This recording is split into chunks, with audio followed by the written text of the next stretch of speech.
So, Blake, I am totally excited about doing this hands-on how-to video for you because you have a new shell. Right in here, you've got this little dot that you can barely see, especially when my finger's in the way.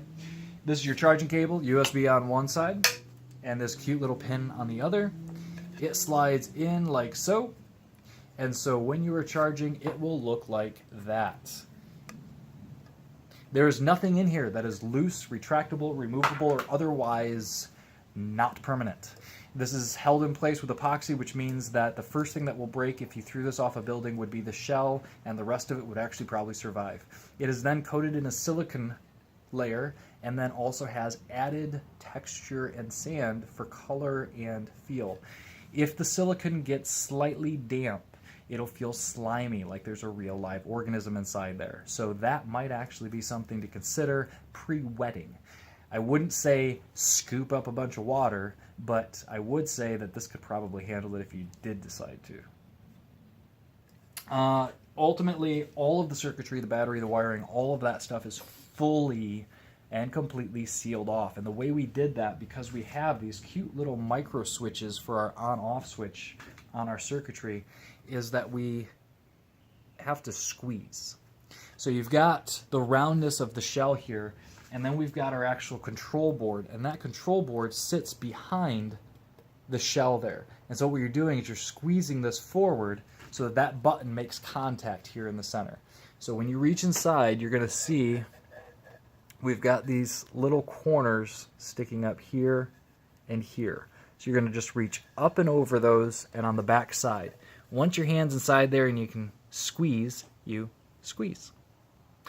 And you'll hear a doo-doo when it's turning off, and we're going to squeeze and hold again. That's it turning on. So you'll get a nice bright ding if you've already sunk up your phone. If you haven't sunk it up, then it's going to be BTS06. When you have sunk up to BTS06, that's this little guy, he is going to then go ding anytime that it's within proximity of the Bluetooth on and all that fun stuff. Just like any other Bluetooth speaker, once you're sunk, you're sunk. It should remember it. And at that point, the phone that is sunk to it can be called, and everything that goes through that phone is now automatically going to go through this shell.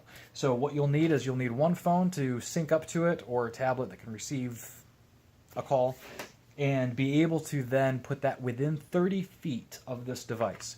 And whether you put it in a Ziploc baggie and bury it in the sand nearby, or the camera guy has it in his back pocket or whatnot, the other phone can then call that phone and talk through the shell from anywhere in the world.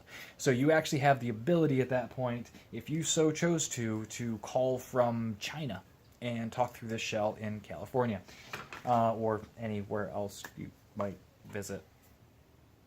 So I am totally excited to see what you do with this and where this goes and how it helps you out.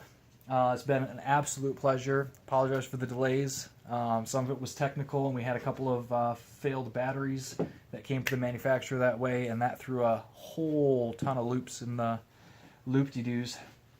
That made it really hard to troubleshoot what was failing until they fully failed. So again, totally apologize for that delay, but we've got it upgraded to a better battery. It should have about 4 to 6 hours worth of battery life and about a 2 to 4 hour charging period. It actually will charge faster than it discharges from complete discharge. As far as topping it off, the most I've ever had to actually charge this battery was probably about 20 minutes at a time, and then it was fully charged.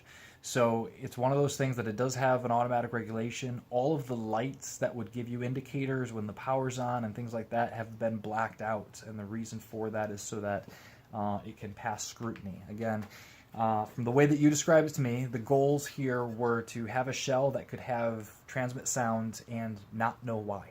And early on in the prototyping, there was exposed circuitry or things like that, and that would give it away. So to overcome that, we did the silicon, and after that point, it really became a difficult thing for people to understand how it was doing what it was doing. And so I think we actually did get really close to that target of what we wanted, and may have actually blown past it. Let me know what you think, because ultimately your opinion is the one that matters. But again, it's been a complete pleasure to be able to do this project with you and for you, and I cannot wait to see where it goes from here. So God bless, and I hope that you have excellent enjoyment out of this product.